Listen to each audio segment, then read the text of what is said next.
Bienvenue chez les Transformateurs, un podcast créé et produit par l'Hôpital, catalyseur d'innovation en santé, afin de vous présenter des personnalités particulièrement inspirantes.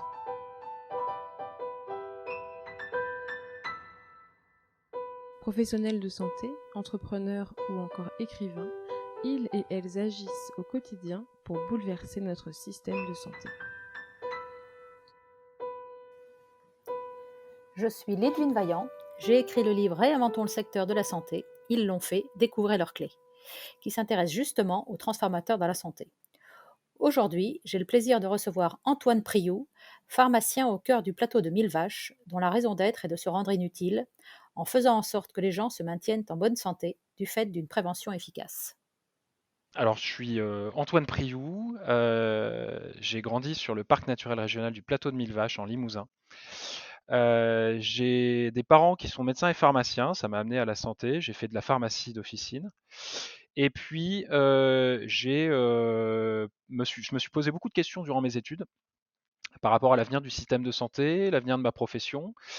Et j'ai cherché beaucoup de réponses. J'avais pas forcément toutes les réponses et je les ai découvertes à travers, on va dire, l'exercice pluriprofessionnel. Et ça m'a amené alors à faire à être engagé dans l'associatif au sein de ce qu'on appelle les maisons de santé. Ça m'a amené à être coordonnateur de la maison de santé qui est sur mon territoire, mon équipe de soins coordonnés.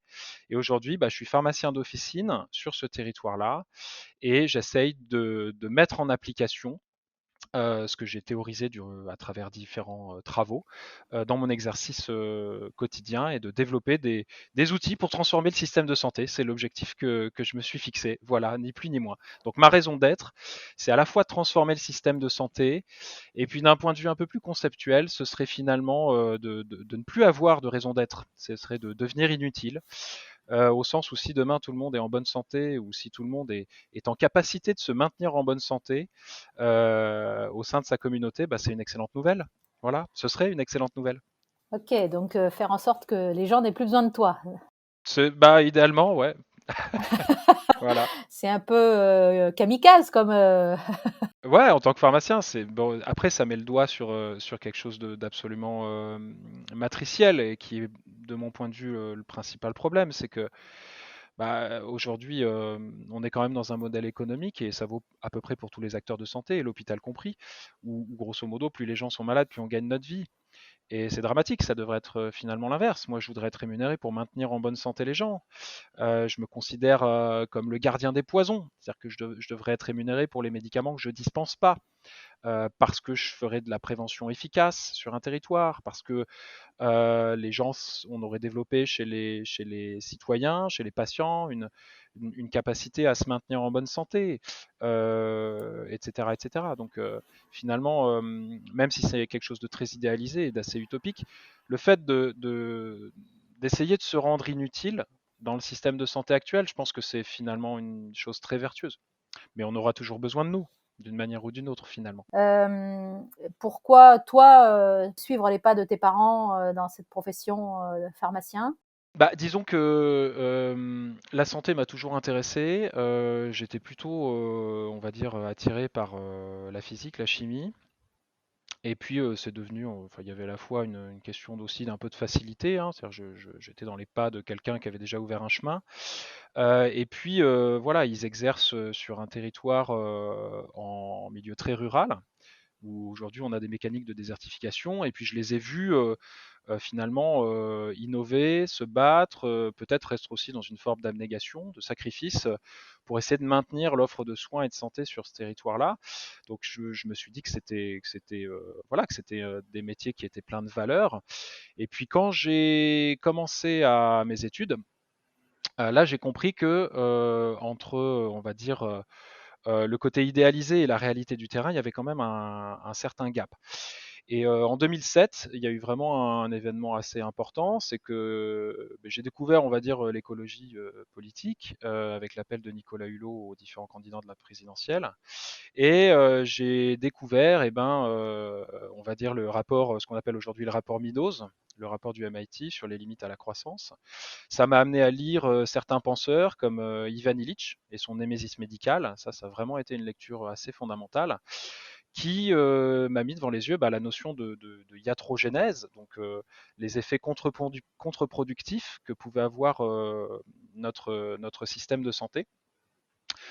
Donc, en m'intéressant aux différentes questions, en fait, je me suis rendu compte qu'on était dans un système qui était extrêmement complexe, avec des enjeux très diversifiés. Donc, déjà, voilà, on a un contexte démographique avec un vieillissement de la population, ce qui est plutôt une bonne nouvelle, mais là où c'est moins intéressant, c'est que l'espérance de vie en bonne santé, elle, a tendance à stagner. Donc certes, on vit plus vieux, mais en mauvaise santé. Que finalement, les pathologies chroniques aujourd'hui sont le vrai enjeu, alors qu'il y a encore 70-80 ans, c'était essentiellement des besoins aigus au sortir de la Seconde Guerre mondiale. Qu'on avait des enjeux technologiques qui étaient aussi extrêmement importants, que la transition technologique était fulgurante, qu'elle amenait tout un tas de questions autour de la pertinence des outils numériques, de la télémédecine, des données de santé. Voilà, qu'on entrait dans une ère économique où on n'allait plus pouvoir créer de la dette publique à outrance, donc nos moyens notamment économiques, pour transformer le système de santé étaient en train de s'amenuire. Et puis, au milieu de tout ça, eh bien, il y a aussi les transitions sociologiques, c'est-à-dire la place du patient, la place du citoyen qui veut être reconnu comme l'expert du vivre avec la maladie ou qui veut être mieux informé sur le système de santé. La souffrance des soignants, voilà. Aujourd'hui, on sait qu'exercer de manière solitaire pour les médecins ou pour les autres, finalement, est source de beaucoup de souffrance. Donc il y a de nouvelles aspirations, des professionnels qui sortent des facultés, etc. Et puis peut-être le dernier enjeu qui pour moi, je le répète, est peut-être le plus important, c'est l'enjeu écologique. Tout ce qui est relation énergie, économie, climat. Et en tant que physico-chimiste, parce que les pharmaciens, on est des physico-chimistes, on a étudié les lois de la thermodynamique. Et c'est peut-être ces lois-là qui me réveille tous les matins et qui me donne envie de me battre, c'est que je pense qu'aujourd'hui, on vit dans un monde qui est dans le déni des lois de la thermodynamique, que ça va nous amener à des choses potentiellement difficiles à vivre. Mais il est hors de question d'abandonner. Et on a besoin de se rassembler et de construire collectivement et de créer collectivement pour essayer d'apporter des solutions concrètes et simples à des enjeux qui sont extrêmement complexes. Donc on a besoin de faire abstraction aussi. Et c'est quoi ces lois thermodynamiques? C'est les lois de la conservation de l'énergie. Déjà, c'est qu'il y avait autant d'énergie au début qu'à la fin. C'est-à-dire que, au final, aujourd'hui, notre économie et nos systèmes de santé, enfin tout ce qui nous entoure, finalement, est lié à des énergies fossiles, et que ces énergies fossiles s'amenuisent, et que reconstituer les stocks n'est pas possible, et que, eh bien, in fine, en ce moment, le monde dans lequel on vit aujourd'hui est une utopie thermodynamique. Ce n'est absolument pas soutenable. Donc, on doit en prendre conscience et on doit le changer. Donc, la première loi, c'est voilà la conservation de l'énergie. On ne sait pas produire de l'énergie aujourd'hui, on sait la convertir. Voilà. Et puis, deuxième loi, c'est la notion d'entropie, c'est-à-dire que l'énergie se diffuse. Donc, une fois qu'on a cramé le stock de pétrole, grosso modo, pour le reconstituer, on a besoin d'énergie pour le reconstituer et ça prend beaucoup de temps. Voilà. Et c'est le vivant qui nous a permis d'avoir ces stocks-là. C'est de l'énergie, c'est du soleil en bouteille, le pétrole, quand on regarde ce que c'est à la base. Et aujourd'hui, toute notre civilisation est basée là-dessus. Et ça pose un problème parce que bientôt, c'est pas qu'on va plus en avoir, mais il est souhaitable qu'on l'utilise de moins en moins pour des questions de réchauffement climatique, etc., etc. Donc cette notion d'éco-responsabilité est très présente dans les projets que je porte et dans mon quotidien. Et le but, c'est donc de traduire cette complexité de pensée, on va dire, en actes simples au quotidien. Voilà. Alors justement, est-ce que tu pourrais nous en dire plus sur ce que tu as mis en place ou ce à quoi tu as contribué au travers du plateau des 1000 Plateau de 1000 vaches, voilà. Plateau de 1000 vaches. En fait, disons que une fois qu'on est parti du pourquoi on devait se mobiliser, moi je me suis posé la question du comment. Et en fait, en 2009, les professionnels de santé de ce territoire-là ont pris conscience des enjeux de désertification médicale. Et donc, ils ont décidé de s'entraider. Et là, on a quelque chose de vraiment fondamental et qui nous permet de faire abstraction, qui est en fait ce qu'on appelle le concept d'émergence, c'est-à-dire que le tout offre plus de possibilités que la somme des parties. Ça veut dire quoi? Ça veut dire que quand on a des médecins, des infirmiers, des kinés, des pharmaciens, etc., des patients, des aidants, peu importe au final, qui travaillent ensemble, qui coopèrent, qui s'entraident, ça offre plus de possibilités que des médecins, des infirmiers, des kinés, des pharmaciens, etc., qui ne travaillent pas ensemble. Ce qui est historiquement le cas. Voilà, donc naturellement, en fait, ça nous a amené à regarder ce qui se passait du côté de la Fédération française des maisons et pôles de santé. À l'époque, ça s'appelait comme ça. Maintenant, ça s'appelle Avec Santé. Et en 2000, alors j'ai fait ma thèse de fin d'études pharmaceutiques sur le rôle du pharmacien dans les équipes de soins coordonnés, parce que donc il y a une équipe de soins coordonnés qui s'est montée sur le plateau de 1000 vaches. Et ça m'a amené, alors je me suis pas installé tout de suite en tant que pharmacien d'officine, mais j'ai rencontré l'écosystème des équipes de soins coordonnés, qui est en fait ce sont les héritiers de la médecine sociale des années 80, hein, les unités sanitaires de base, les premiers réseaux ville-hôpital dans le cadre de l'épidémie du sida, etc. Donc j'ai évolué avec des gens qui étaient des pionniers de l'interprofessionnalité et du travail en commun.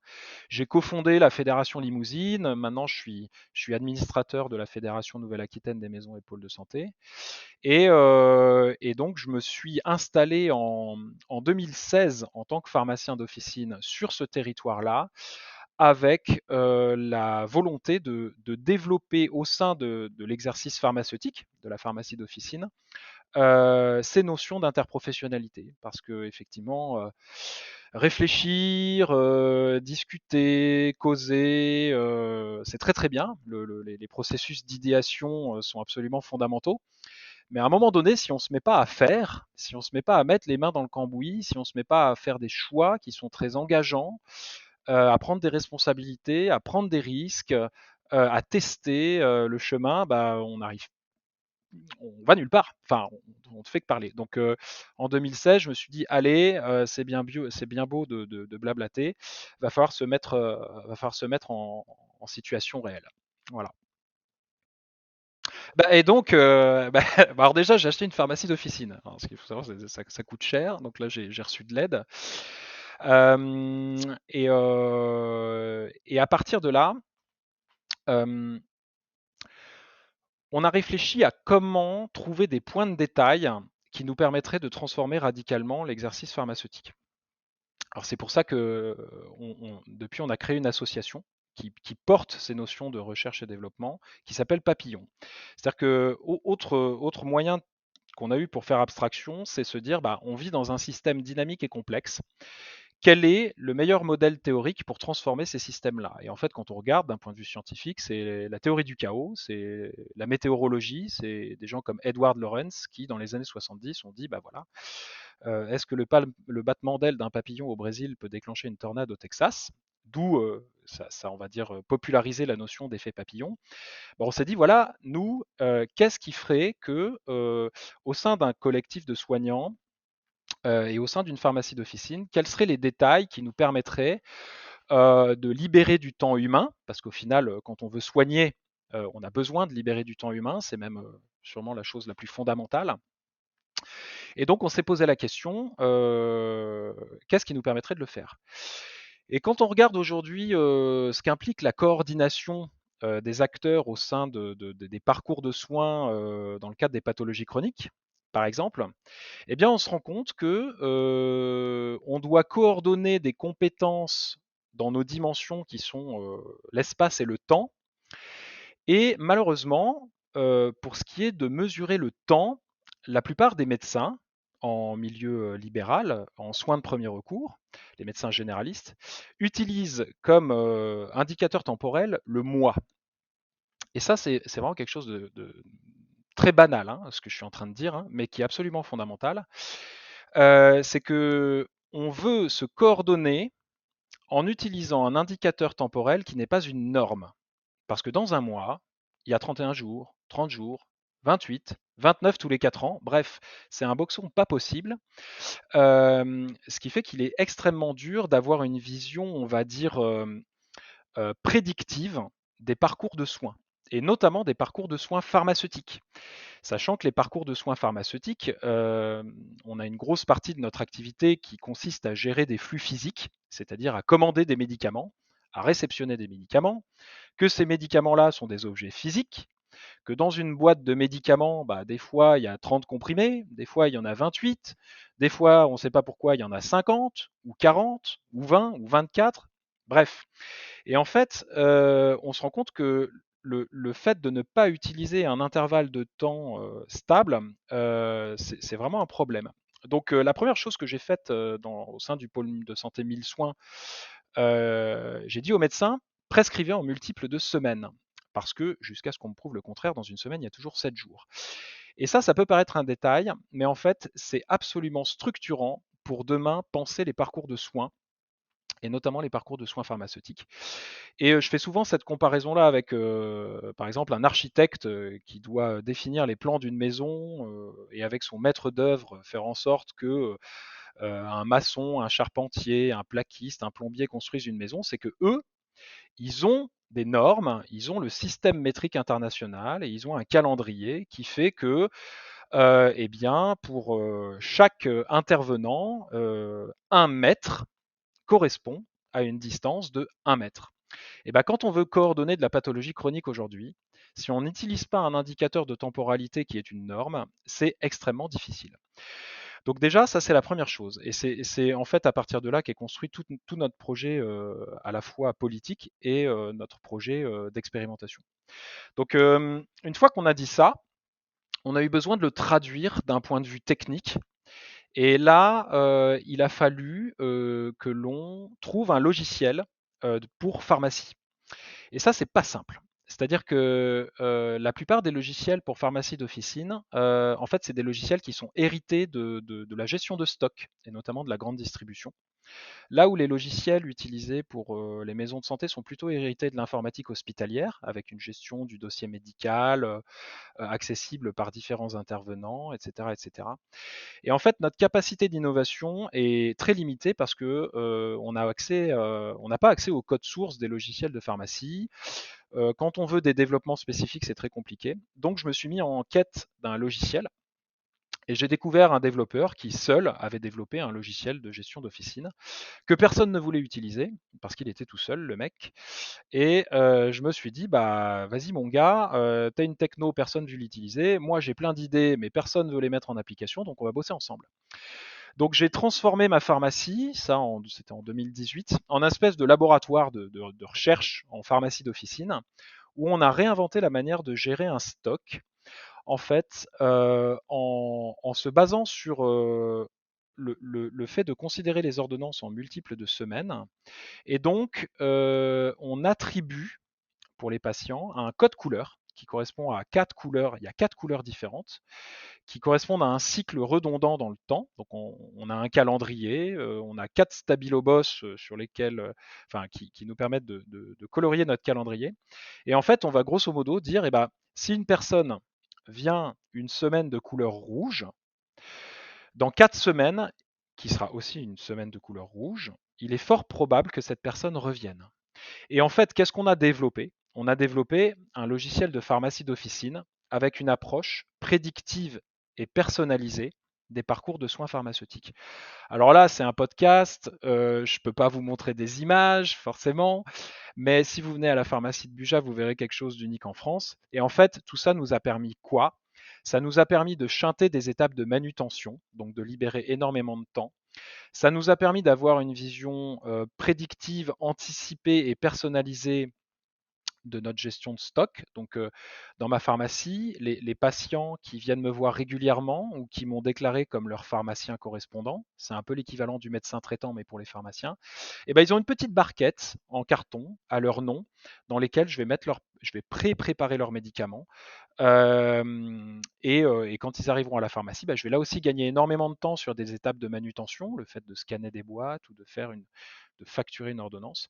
Et au final, je vais libérer du temps. Et la question ensuite qui se pose, c'est qu'est-ce que je vais faire de ce temps-là? Voilà. Je ne sais pas si c'était clair, parce que c'est pas facile d'expliquer ce concept-là, mais c'est quelque chose d'extrêmement majeur, passer des mois aux semaines. En quoi ça te fait gagner du temps? Parce que quand tu reçois les médicaments, le stock, quand même, il y a du temps pour mettre en barquette justement, pour dispatcher sur les différents patients, le nombre de comprimés qu'il faut. Donc, c'est le gain de temps que j'ai du mal à évaluer. On n'a pas fait de recherche là-dessus. Par contre, ce qu'il faut savoir, c'est que avant, j'avais un robot qui amenait les boîtes directement au comptoir. Il y a beaucoup de pharmacies qui ont des robots de ce type-là. Aujourd'hui, j'ai une meilleure productivité, hein, entre guillemets, en ayant ce type d'innovation-là, basé sur un code couleur, j'ai envie de dire à la con, hein. C'est-à-dire que on transforme la pharmacie d'officine avec 4 couleurs, un calendrier et quelques barquettes en carton, quoi, et quelques heures de développement, mais c'est vraiment de l'innovation frugale, hein. C'est de l'innovation avec très très peu de moyens. Et aujourd'hui, en fait, les médicaments passent plus dans des tiroirs rangés par ordre alphabétique ou ce genre de choses. Donc, c'est très difficile à imaginer parce que c'est en fait de la recherche empirique. Si on ne connaît pas comment fonctionne la pharmacie, on ne se rend pas compte. Et en fait, il y a plein de gens qui ne savent pas comment fonctionne une pharmacie d'officine, finalement, que ce soit les patients ou même les médecins, etc. Les médecins n'envisageaient pas vraiment les contraintes en termes de flux physique qu'impliquaient leurs prescriptions. Voilà, on ne se pose pas la question au quotidien de où sont fabriqués les médicaments, comment est-ce qu'ils transitent, comment est-ce qu'ils sont répartis sur le territoire, comment est-ce qu'ils sont dispensés, etc., etc. Donc il y a une économie de temps, ça c'est clair. Maintenant, c'est qu'est-ce qu'on va faire de ce temps-là. Et c'est là où le fait de travailler en équipe de soins coordonnés est fondamental, c'est qu'en fait, j'ai accès au dossier médical des patients. Alors là, l'innovation que je viens de montrer, c'est plutôt une innovation technique. Voilà, c'est de l'innovation numérique qui me permet de gagner du temps, qui me permet d'être plus productif. Alors, on travaille sur d'autres champs d'innovation, notamment donc l'innovation organisationnelle, c'est-à-dire qu'on est une équipe de soins coordonnés, donc on est des médecins, des infirmiers, des pharmaciens qui travaillent ensemble au sein d'une personne morale qui s'appelle une société interprofessionnelle de soins ambulatoires, une CISA. Et en fait, le fait d'adhérer à cette personne morale nous permet d'accéder aux dossiers médicaux des patients. C'est un peu comme à l'hôpital.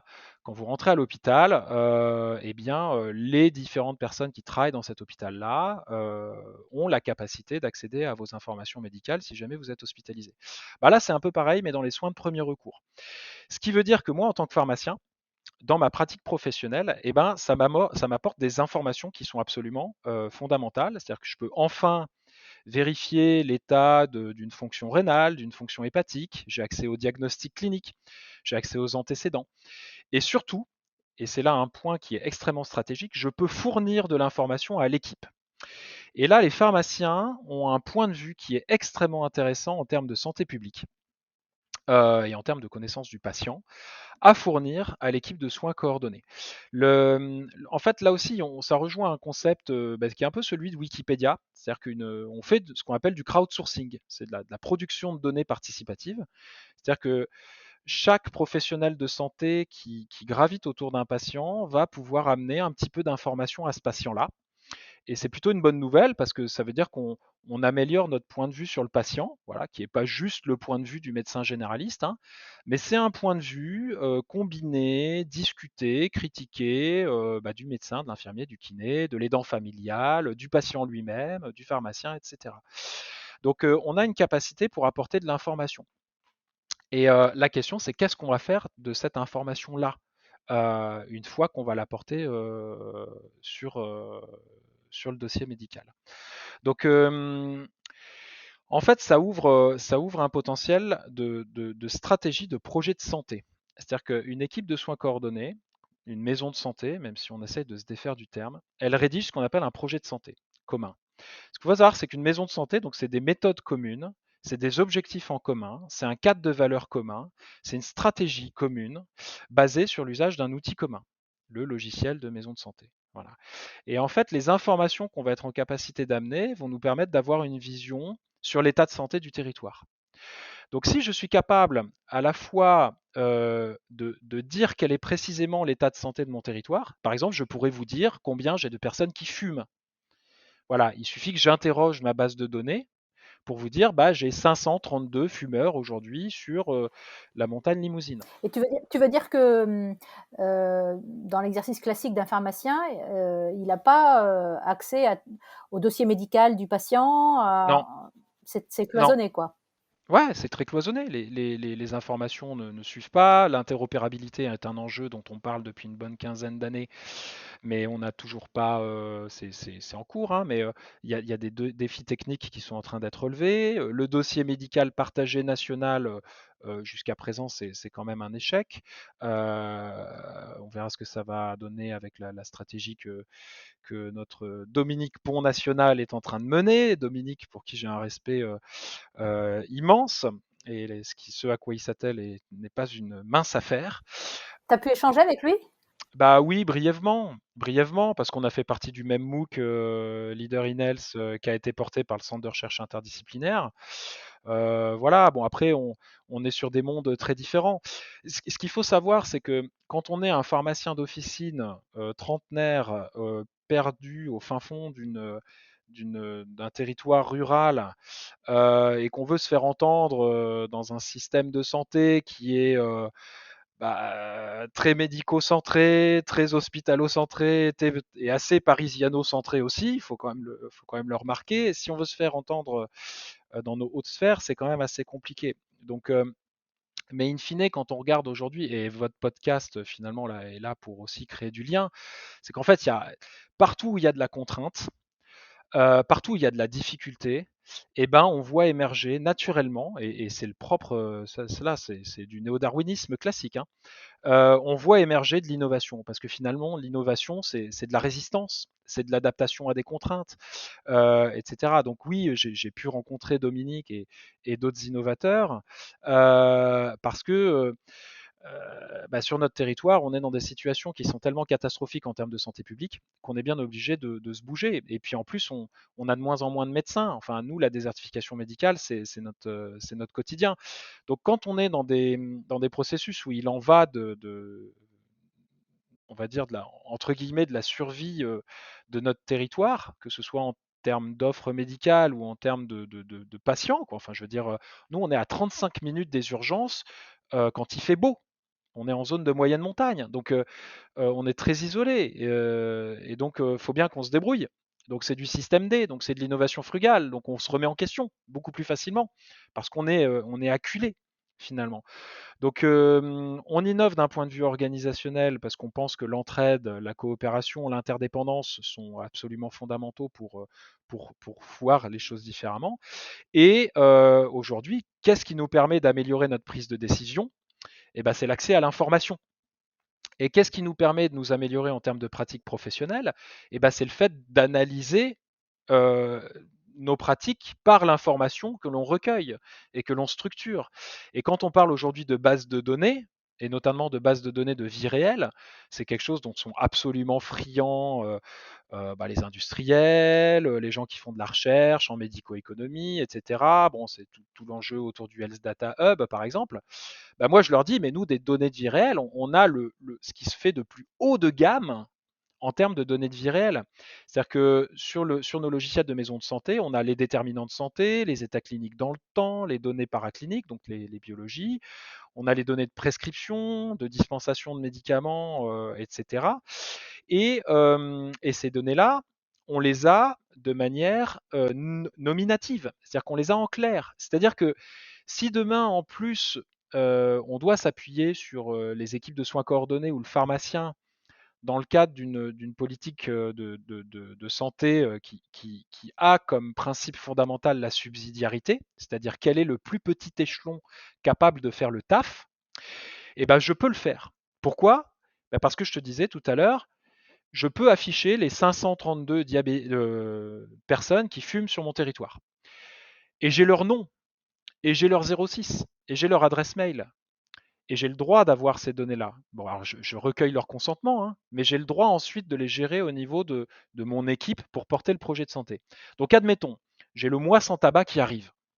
il faut que je fasse une campagne de communication pour dire, eh bien, le pôle 1000 soins organise le mois sans tabac, tel jour, telle heure, à telle maison de santé, venez nombreux pour discuter et vous motiver collectivement à arrêter de fumer.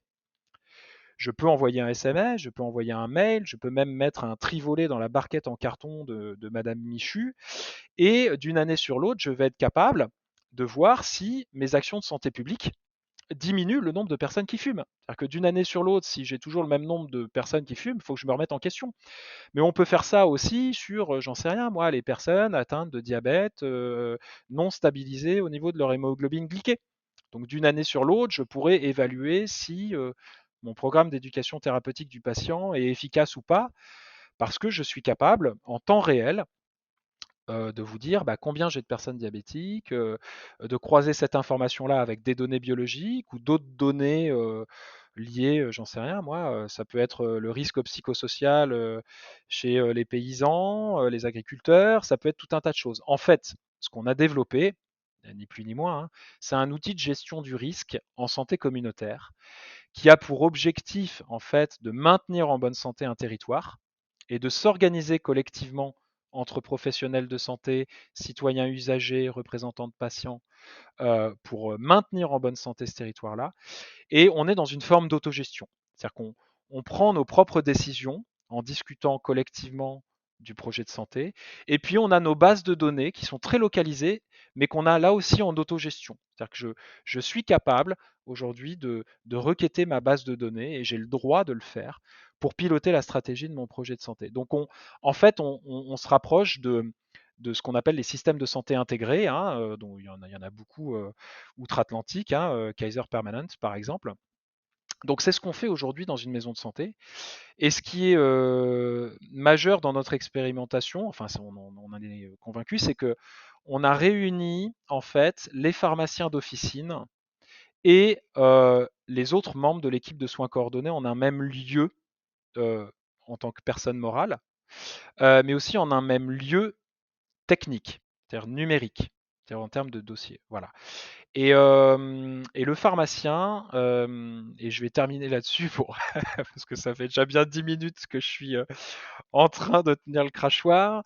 Les pharmaciens sont extrêmement stratégiques pour la transformation du système de santé. Déjà parce qu'on a un excellent maillage territorial. Ensuite parce qu'on a une excellente culture du numérique, c'est-à-dire qu'on sait produire et requêter des données commerciales pour piloter la stratégie de nos entreprises.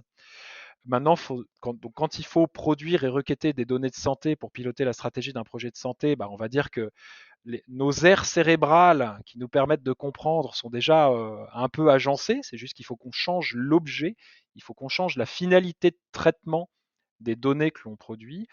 Et puis, on est vraiment une porte d'entrée dans les parcours de soins et on côtoie toutes les tranches de risque. C'est-à-dire qu'on voit les personnes pas malades, voilà, la maman qui vient chercher une tétine pour son gamin, par exemple, tout comme les personnes très très malades. Les personnes qui sortent, j'en sais rien, moi, d'un service d'oncologie. Voilà. Donc on voit toutes les tranches de risque, ce qui fait qu'on a vraiment ce rôle de sentinelle, de périscope de la santé communautaire. Et si demain on veut construire un véritable système de santé basé sur la prévention, parce qu'il est là le problème, hein, c'est qu'aujourd'hui la prévention en France on n'en fait pas. Enfin, je suis désolé, on fait un peu de spot télé, hein, on fait quelques initiatives, hein, le mois sans tabac, la semaine du diabète, la journée du cancer colorectal, mais alors c'est très bien, hein, mais c'est absolument insuffisant et on pourrait faire tellement mieux justement en sachant repérer, structurer les déterminants de santé à un échelon très territorialisé. Et donc les pharmaciens pourraient être les petits producteurs de données, les petits producteurs de déterminants de santé au service de l'équipe, au service du médecin traitant. Et c'est pour ça que finalement, maintenant, on essaye d'étendre ce que l'on fait à la notion d'équipe de soins traitante, territorialisée. Voilà. Et alors, juste dis-nous, dans cette équipe de soins coordonnés, vous êtes combien? Alors on a une pharmacienne clinicienne, donc qui a fait le parcours internat hospitalier. On a d'autres pharmaciens d'officine, on a des infirmiers, on a des kinés, on a des médecins généralistes. Alors en tout, on est une quinzaine, hein. Donc on est une petite équipe sur un territoire de moyenne montagne. Si on le déplie, c'est quasiment grand comme un département de la Beauce, hein, on va dire ça comme ça. Pour une patientèle active d'à peu près 4000 patients. Donc on est une petite équipe, mais on se débrouille, on essaye de gérer les choses comme on peut. Et comment ça fonctionne justement? Comment vous Eh fonctionnez? bien, comment on fonctionne? On a donc un système d'information partagé Mmh. qui nous permet de communiquer de manière sécurisée, d'accéder au dossier médical. On a des plannings, des emplois du temps partagés. Donc moi, par exemple, en tant que pharmacien, je peux prendre un rendez-vous directement sur le planning d'un médecin. Ça, c'est extrêmement pratique quand on a besoin de faire réévaluer une ordonnance chronique ou quand on a quelqu'un qui vient à la pharmacie qui se plaint de différents symptômes qui, de notre point de vue, nécessitent une prise en charge rapide. Bon, en plus, on s'organise pour permettre d'avoir des créneaux de consultation non programmés. Ça a l'objectif de diminuer aussi l'engorgement des urgences.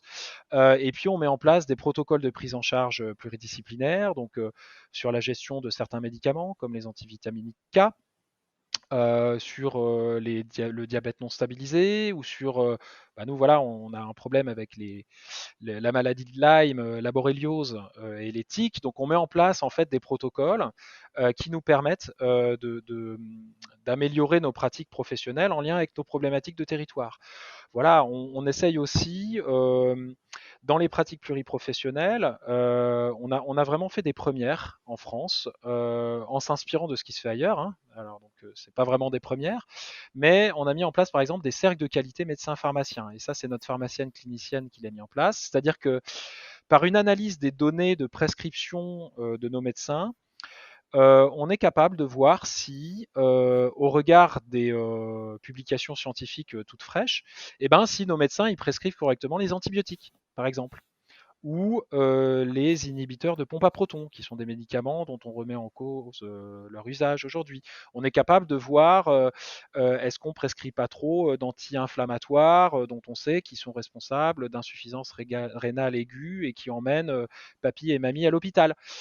Donc on est capable de faire de l'analyse de nos pratiques parce qu'on produit de la donnée et au sein de cercles de discussion qui sont pluridisciplinaires et pluriprofessionnels. Voilà.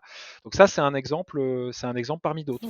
Et du coup, vous vous retrouvez, enfin, est-ce que donc j'ai bien entendu le système d'information partagée, voilà, la possibilité d'intervenir sur les agendas, etc. Mais est-ce que du coup, vous vous retrouvez aussi physiquement ou pour effectivement discuter des cas des patients C'est ça. Donc ça fait partie de nos, on va dire, de nos obligations entre guillemets dans le cadre d'un fonctionnement en équipe de soins coordonnés, parce que derrière tout ça est quand même régi par la loi. C'est-à-dire que on est une CISA qui passe ce qu'on appelle un accord conventionnel interprofessionnel avec l'assurance maladie.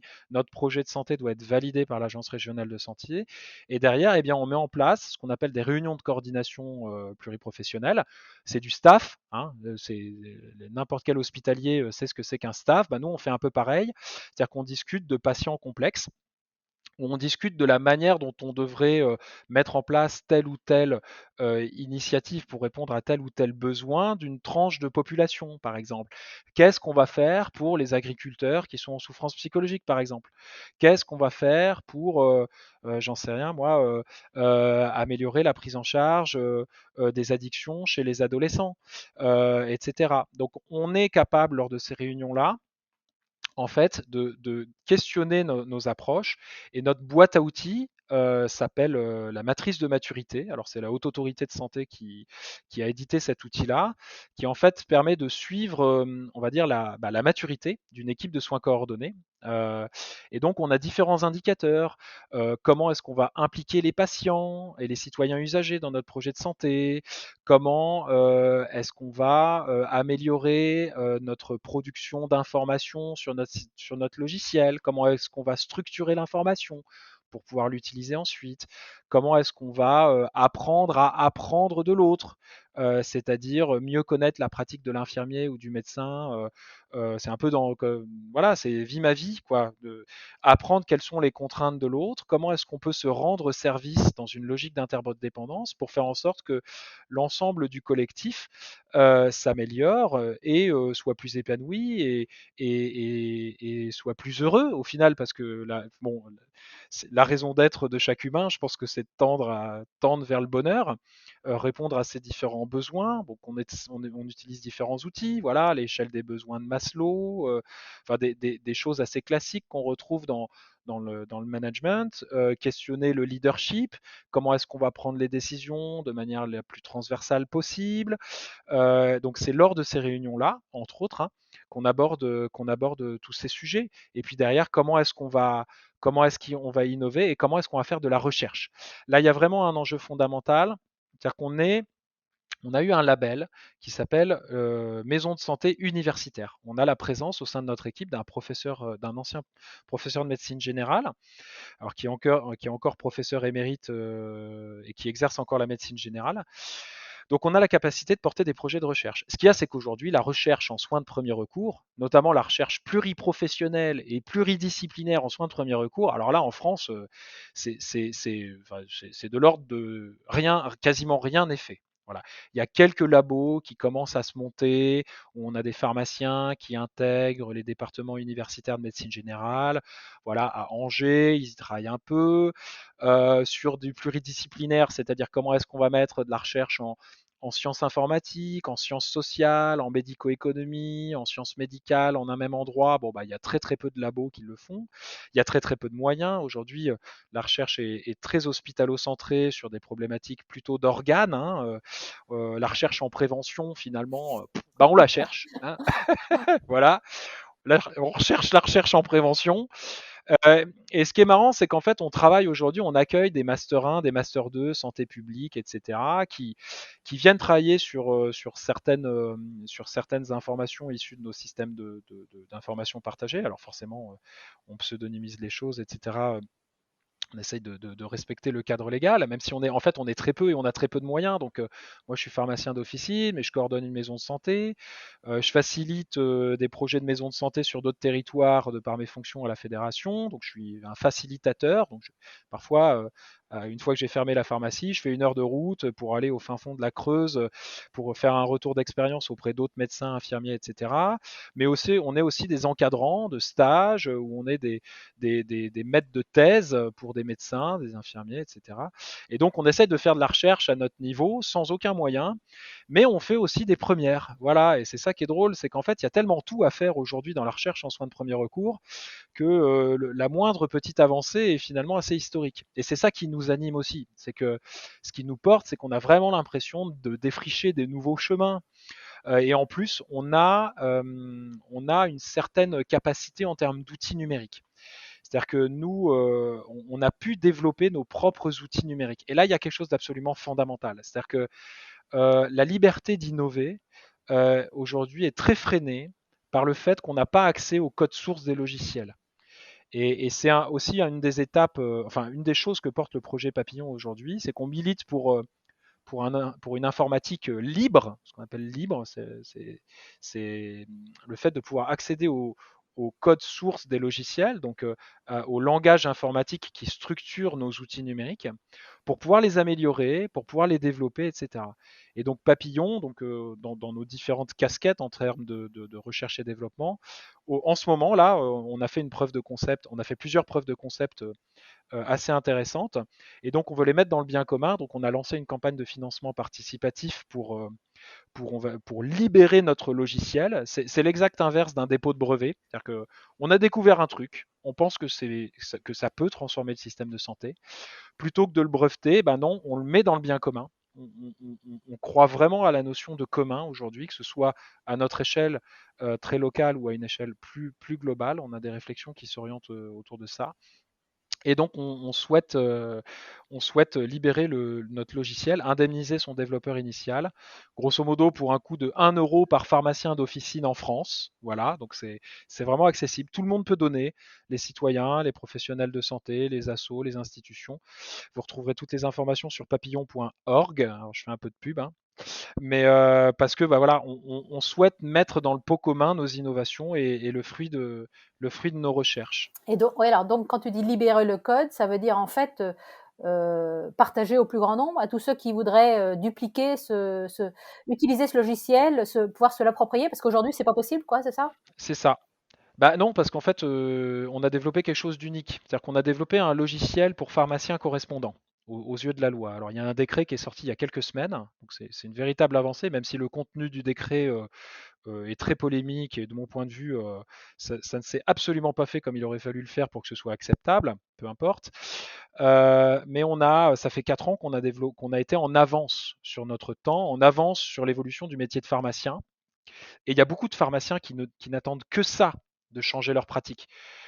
On est parfois considérés comme des pousseurs de boîtes, voilà, et ça nous emmerde, hein, car, enfin, désolé pour mon langage un peu cru, hein, mais on a envie de s'émanciper de tout ça, on a envie de réinventer notre métier. Ce qu'il y a, c'est que, eh bien, nos institutions ne nous laissent pas forcément faire, hein. Moi, je suis plutôt freiné par les représentants de ma profession, parce que je perturbe, parce que je remets en question un modèle, notamment économique, ce qui déplaît à ceux qui tiennent aujourd'hui l'économie de ma profession. On est dans des périodes d'incertitude, donc c'est pas facile d'accepter d'innover et donc de rentrer dans un cycle d'incertitude dans une période incertaine, voilà. Et nous, on pense que si demain notre logiciel est mis, notre prototype de logiciel est mis en open source, donc visible de tout le monde, et ben ça pourrait accélérer le fait que les éditeurs de logiciels de pharmacie actuels puissent nous copier. En fait, ce qu'on dit, c'est copiez-nous. Copiez ce qu'on a fait, c'est gratuit, ça peut changer le monde. Voilà, c'est un peu l'idée. À partir du moment où c'est vous euh, qui avez construit ce logiciel, pourquoi est-ce que tu as besoin de le déconstruire quelque part pour le rendre public? Et ben parce qu'en fait, pour l'instant, le logiciel, on s'est mis d'accord avec le développeur initial qui a travaillé plus de 5 ans dessus. Voilà. Lui, il a donné 5 ans de son temps gratuitement pour développer ça. Et on s'est mis d'accord avec lui. Lui, il a le droit d'être indemnisé pour ça. Et comparé au travail qu'il a fourni, c'est vraiment enfin, je vais pas dire une broutille, mais c'est quelque chose de juste. C'est-à-dire qu'on essaye on essaye de trouver ce qui est juste en permanence. Voilà, que ce soit sur des questions de justice sociale d'accès aux soins ou sur de justice vis-à-vis de l'engagement d'une personne. On ne peut pas être indéfiniment dans un sacrifice, dans une abnégation perpétuelle. On a besoin de reconnaissance. Donc le fait de racheter, entre guillemets, d'indemniser le développeur initial pour ce logiciel-là, c'est un signe de reconnaissance. Donc aujourd'hui, on s'est mis d'accord avec lui. On veut l'indemniser avec notre association. Et une fois qu'on l'aura indemnisé, notre association s'est engagée à mettre le code source dans le bien commun. Donc c'est pas vraiment qu'on va déconstruire quelque chose, c'est simplement qu'on cherche à indemniser pour des questions de justice le développeur initial et ensuite de libérer, de mettre cet outil-là dans le bien commun à travers un projet associatif. Voilà. Et alors donc aujourd'hui, vous en êtes où dans votre Campagne de financement participatif. Bon, on est à 10% des fonds collectés à peu près. Mais il y a encore un peu de temps, il y a encore un peu de chemin. Et puis des podcasts comme le vôtre permettent aussi de communiquer dessus, ce qui est bien pour l'association. Et puis on s'est rapproché d'autres collectifs militants. Voilà, nous on est des militants du système de santé. On pense que moi je me considère comme un hacker, alors pas un hacker informatique, mais quelqu'un qui va par des biais détournés trouver des solutions assez simples à un problème complexe. On est des activistes, voilà, et donc on se rapproche d'autres collectifs, comme le collectif Interop, qui œuvre beaucoup aussi pour le numérique libre en santé, sur une autogestion des bases de données. Voilà, Adrien Parot, voilà, si vous voulez inviter Adrien Parot, peut-être qu'il pourra s'exprimer sur la question. Et puis, on s'inscrit dans des luttes qui sont pour la médecine sociale.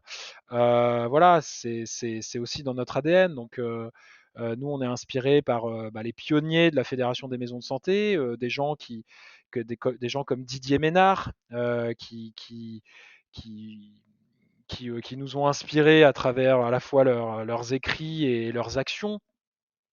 Donc, Donc on essaye à notre niveau de transformer le système de santé, et ça passe aussi par la transformation de la pharmacie d'officine. Et la pharmacie d'officine a bien besoin d'être transformée, parce que depuis une cinquantaine d'années, je pense qu'on a pris le mauvais chemin. Et donc, Papillon, le projet qu'on porte, et c'est dommage, on arrive au bout du temps, c'est passé à une vitesse terrible. Mais en fait, on a construit un récit.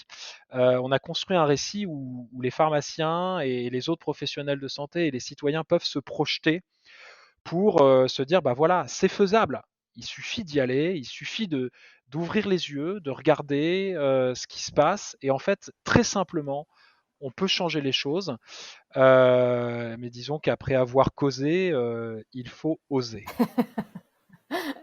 Ok. Et donc l'accès à ce logiciel, ça veut dire que d'abord c'est un logiciel de communication entre un système d'information partagé avec voilà, une équipe pluridisciplinaire, et aussi c'est le logiciel dont tu parlais de gestion de stock à la semaine, c'est tout ça quoi, hein, c'est ça?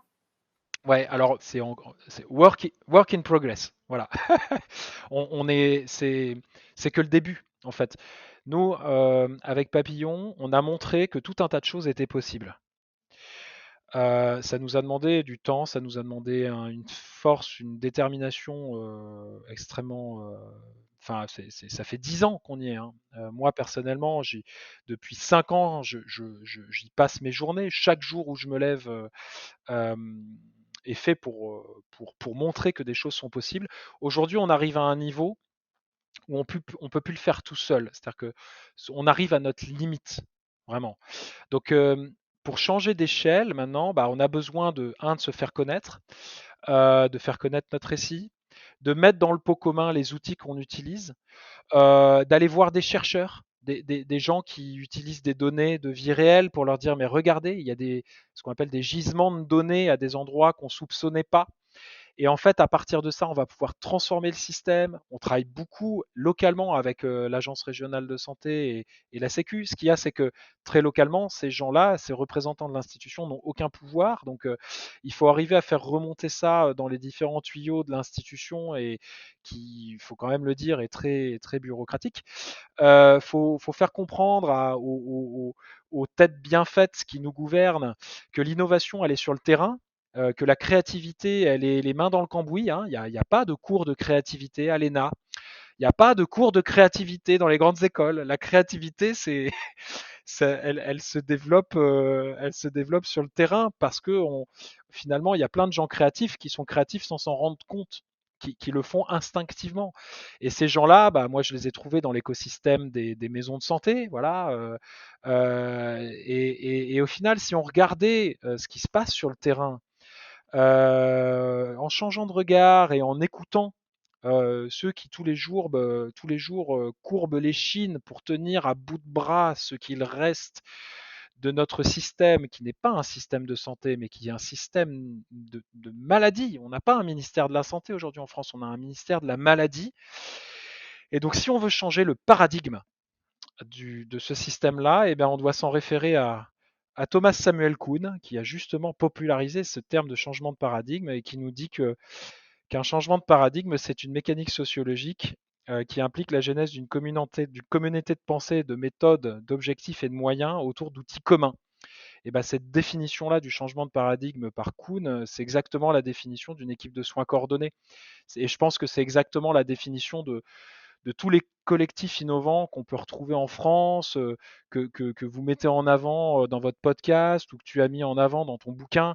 C'est que c'est un groupe humain qui a un cadre de valeur, qui a des méthodes, qui a des objectifs communs, et ensuite qui fait avec des outils, et qui échoue, et qui échoue encore, qui échoue mieux, et qui à la fin finit peut-être par remporter quelques succès. Et voilà. Et j'ai une dernière question, oui, donc tu en as un petit peu parlé. Qui tu nous suggérerais d'inviter dans ce podcast en tant que transformateur, justement? Peut-être Adrien Parot, voilà, avec qui je partage finalement au quotidien assez peu de choses, mais qui essaye de faire côté hospitalier ce qu'on essaye de faire nous côté pharmaceutique. Donc je pense que sa vision du numérique libre et sa vision côté hospitalière est assez raccord avec ce qu'on fait côté papillon dans les soins de premier recours et dans la pharmacie d'officine. Donc Adrien Parot. Et puis, pour vraiment avoir quelqu'un qui a voué sa vie à la médecine sociale et qui a fait partie de ces pionniers et de ces gens qui ont fait et à qui on doit beaucoup aujourd'hui et qui a sorti un bouquin il n'y a pas très longtemps qui s'appelle Pour une médecine sociale, c'est Didier Ménard. Didier Ménard, qui est aussi éditorialiste d'une revue qui s'appelle Pratique, les cahiers de la médecine utopique, moi, ça a été ma revue fondamentale pour développer mon esprit critique, parce que malheureusement, c'est pas l'université aujourd'hui, je le regrette, hein, mais c'est pas l'université française qui fait développer notre esprit critique. Hein. Dans les facs, on n'apprend pas à apprendre, on nous demande d'apprendre pour avoir 10 de moyenne et sortir avec un diplôme. Bon, donc ça fait partie des gens qui sont extrêmement inspirants et qui soit vont pouvoir apporter un retour d'expérience très pertinent, vraiment de terrain. Et puis peut-être pour en citer un ou une dernière, une femme, Sophie Dubois, qui est pharmacienne, qui est coordinatrice du pôle de santé Paris 13, qui elle aussi fait partie des pharmaciens de l'ombre qui ont un vécu et une histoire passionnante et qui ont un regard sur l'innovation organisationnelle et ce qu'on peut faire au quotidien pour créer des collectifs soignants qui sont basés sur des valeurs humaines, avec un regard vraiment incroyable. Voilà, il y en aurait plein d'autres, mais on va se limiter à 3. Merci pour ton temps, je sais qu'il est compté.